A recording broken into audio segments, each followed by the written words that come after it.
Breaking news Marathi या वृत्तवाहिनीला subscribe करायला विसरू नका आणि हो, व्हिडिओ आवडल्यास नक्की लाईक करा.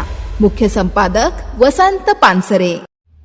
डोळखाम येथे घराला भीषण आग, सर्व साहित्य जळून खाक.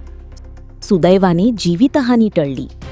शहापूर तालुक्यातील डोळखाम येथे सुदर्शन विठ्ठल देशमुख यांच्या जुन्या लाकडी कौलारू घराला आज संध्याकाळच्या सुमारास भीषण आग लागली.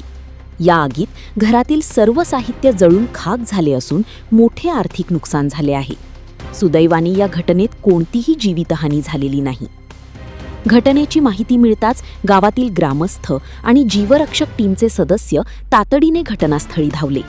त्यांनी अग्निशामक दलाच्या मदतीने आग विझवण्याचे प्रयत्न केले.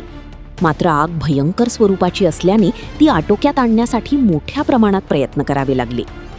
दरम्यान आगीचे नेमके कारण अद्याप समजू शकले नसून संबंधित यंत्रणांकडून पुढील तपास सुरू आहे. Breaking news Marathi, Shahapur. Breaking news Marathi या वृत्तवाहिनीला सबस्क्राईब करायला विसरू नका आणि हो, व्हिडिओ आवडल्यास नक्की लाईक करा. मुख्य संपादक वसंत पानसरे.